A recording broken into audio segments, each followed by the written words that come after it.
Hello everyone, welcome back to my channel. If you're new here, I am doing a Sims 4 speed build today, and while this video is not sponsored by EA, I have received a handful of the packs for free in the past. The two main packs that I feature in this video, Kitchen Clutter Kit and Restoration Workshop Kit, I did not receive those for free. I just really love them and wanted to talk about them, and I did a build for them today. So while neither of them are specifically 70s inspired, I felt like building in Oasis Springs today, and I was feeling very 70s, so this is an extremely 70s house. Very outdated, very old looking, but not necessarily dirty and unkempt. You know what I mean? It's just a little on the older, outdated side, or, a lot. But anyways, it is very 70s inspired. I love those windows as either an ultra mod or very mid-century modern garage door. Doesn't it kind of fit? I mean, it's not perfect, but doesn't it kind of work a little bit? I think so, but maybe that's just me. Anyways, I want to talk to you a little bit about the 3 new kits that we got recently. The Golden Years kit, the Kitchen Clutter kit, and the Restoration Workshop kit. So the Golden Years kit was just cast stuff, which means clothing, hair, makeup, accessories, body things.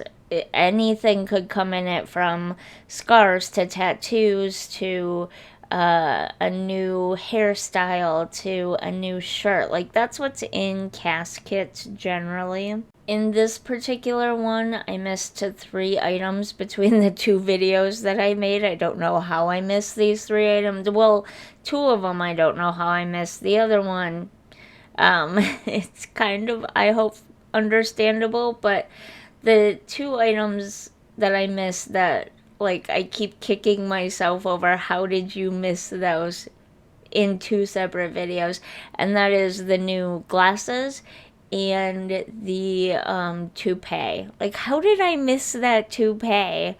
I must have looked at that thing like several times.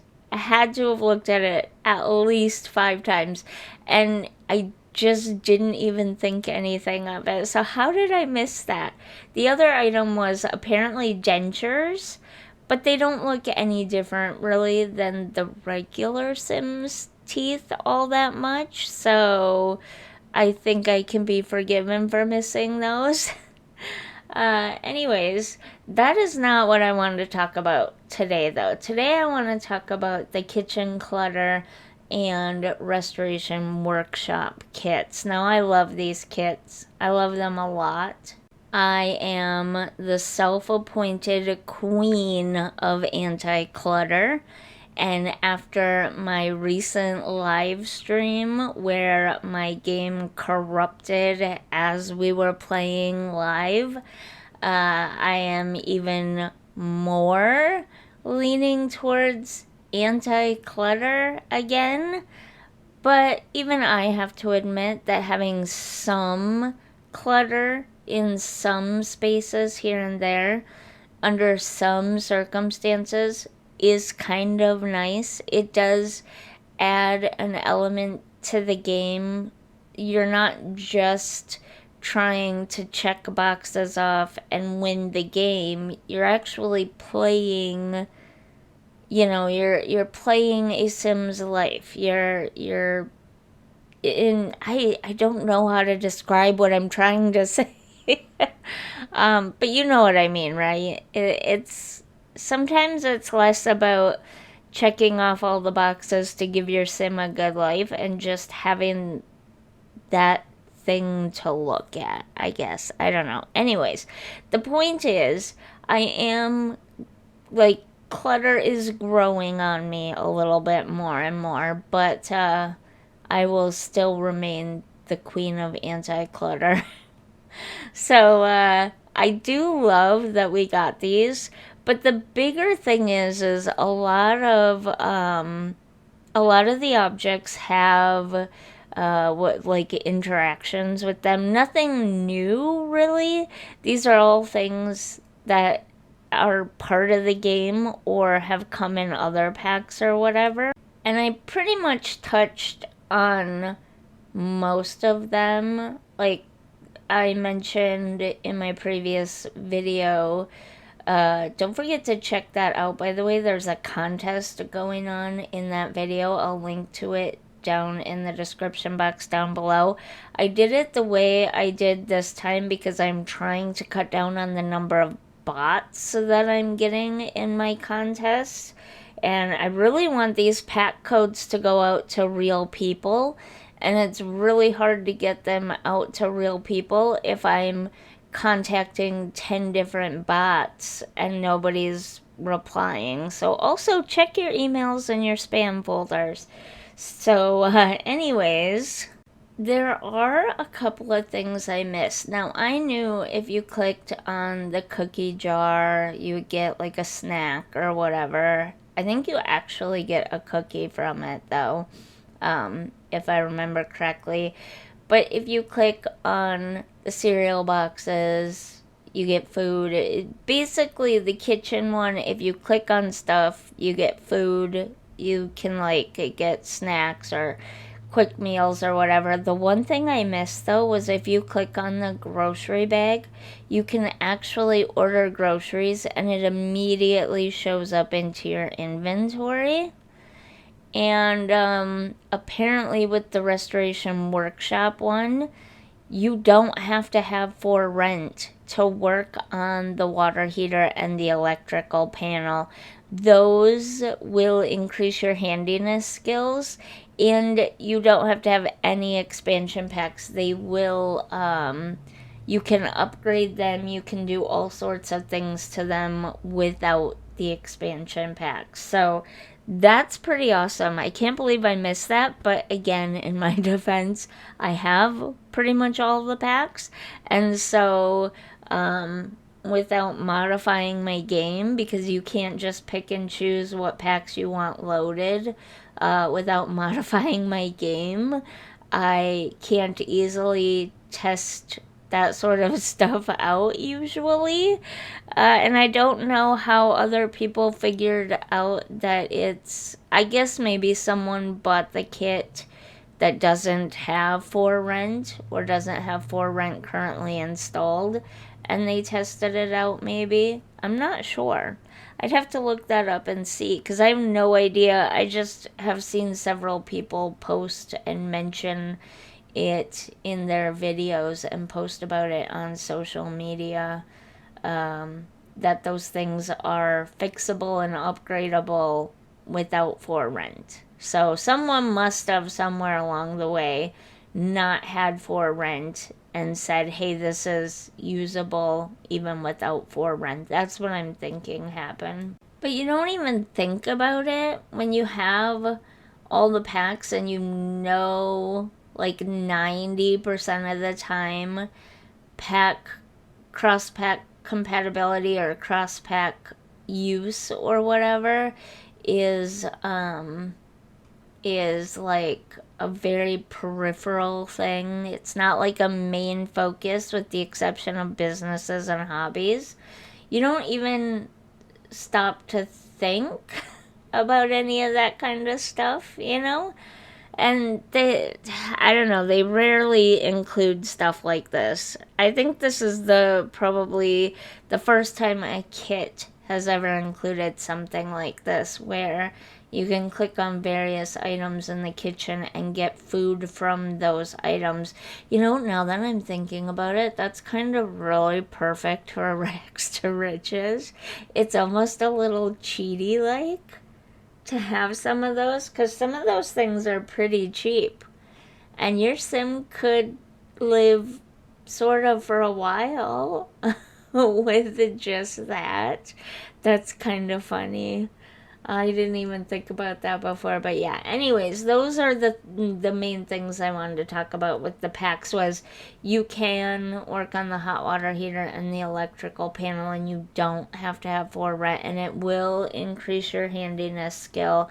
And that grocery bag up there that you see up near the corner top part, you can click on that and get groceries, including if you have cottage living, you can get the meat and the flour and all that kind of stuff. So I thought that was pretty awesome, and I wanted to make sure to mention it. But also, I did this video because I want to remind everybody that I do have a contest going on for the 3 new kits, and that ends in 1 day from when this video is posted. Now, I know 2 of the giveaways actually list it way off into the future. I don't know what happened there other than Gleam automatically sets all giveaways for 1 month into the future. And if you're not paying attention, like I don't do sometimes apparently, you can click on the wrong month. So I'm going to be manually ending all of those tomorrow. The contest goes until the 6th. I have a really hard time remembering to tell people that I run all of my contests for 4 days.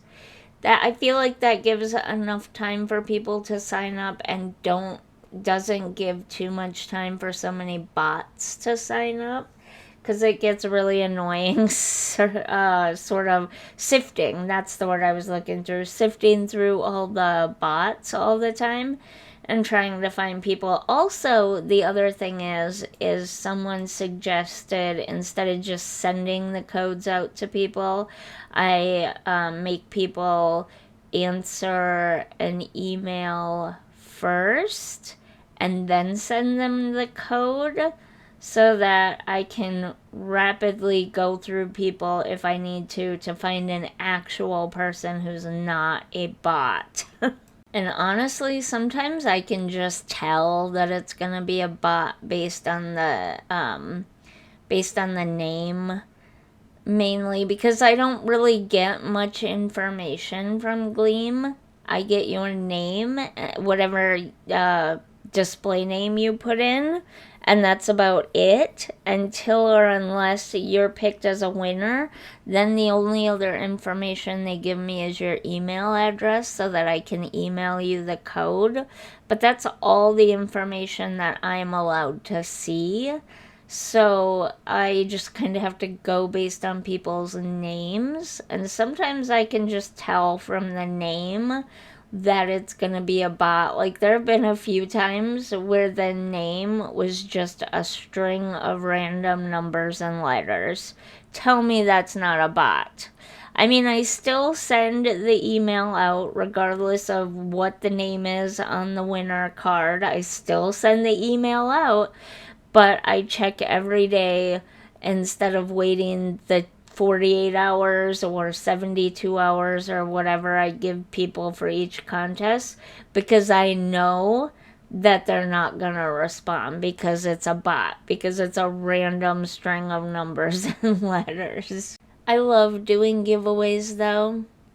I remember back in the Sims 3 days, my boyfriend and I, we had just had our first child, our only child actually, and things were not, we didn't have a ton of money back then, and I remember signing up to a couple of giveaways for Sims 3 packs and really, really wishing that I could win them.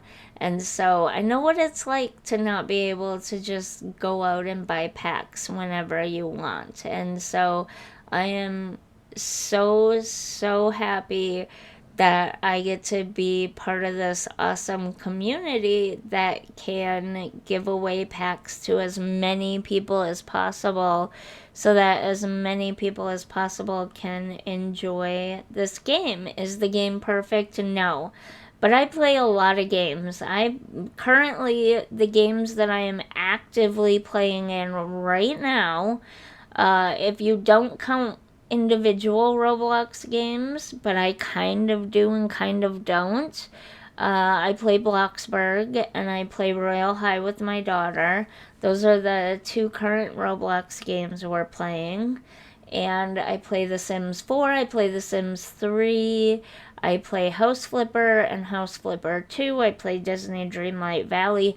Every single game, and these are just the games I'm currently playing right now at this moment. Every single game has issues with it. Every one of those games. And some of them are worse than others. Some of them hit some people harder and other people not as much.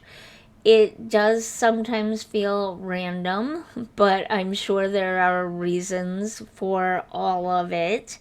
And the thing is no game is perfect, but I truly, truly love the Sims franchise. Like, I can't even describe to you what this game has meant to me over the years. Yes, there have been times when I haven't played it for a while, or I'd play it only when a pack came out for a week or two, and then that would be it. But that was more about my real life needing to take center stage at the moment because I had a baby, or I had a kid in school, or a sick kid, or, I had something else going on in my life. I couldn't afford a new computer at the time or something, and my old one broke or wouldn't run a Sims game, any Sims game, whatever, at the time, whatever. You know what I'm trying to say, right? I just, there have been times, but for the most part, this game has been everything to me since the beginning, for 25 years. I spend a lot of time alone, and I don't get out of the house much because of my disability, and so I have The Sims, and I love it, and I think it's a great game despite its flaws. Do I wish they could make it perfect and completely bug-free? Yes, I wish that for all the games. But could they be doing worse? Absolutely yes. I play Disney Dreamlight Valley, and Gameloft is very much running that game like a mobile cash grab, gambling, whatever you want to call it, game, and it's getting to the point where it's annoying. They even have a warning on the startup page that if you need to take breaks during long play sessions. If you have to have a warning on the loading page of your game warning your players that they need to take breaks every once in a while, you know you're doing manipulative things to keep them in the game as much as possible. And if you have to do manipulative things to keep them in the game as much as possible,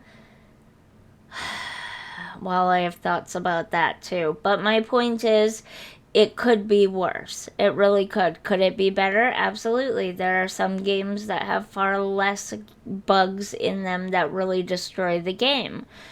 But there are worse games out there too, and I still love those games too, because all games have their problems. Nothing in life is perfect. And when you learn that and you accept that, your life can be so much nicer and more pleasant. Trust me, it really can.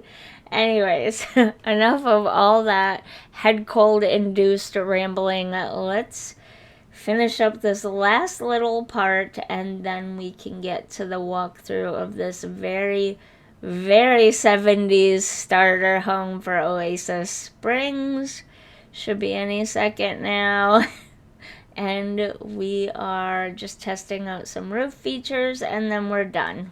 And here we are. This is the front yard, driveway, front walk, a little bit of gardening. You know, I should build in the desert more often because I hate landscaping, and the desert is perfect for not landscaping too terribly much. Anyways, we enter directly into the kitchen in this one bedroom, one bathroom, sort of tiny desert cabin-y type thing. It's sparsely decorated, especially in the living room area, because it is a starter house, by the way. I don't know if I thought to mention that at all in this video, but it is a starter house. So I had to keep the price low. It's meant for one single sim to start in. Here's the garage slash workshop space for mainly woodworking, but also getting your handiness up with the water heater and the electrical panel. Then we have the bathroom here. Nothing fancy. It is a very old, outdated 70s house after all. And the paneling bedroom. I did end up deciding to switch the closet, which started out as being like a coat closet in the hallway, to a bedroom closet. I thought that would make more sense. Nothing fancy in there either. And here we are back at the living room. Again, living room sparsely decorated because this is just a starter house. But I did want to feature a lot, maybe not most, but a lot of the items from the kitchen clutter and the restoration workshop pack.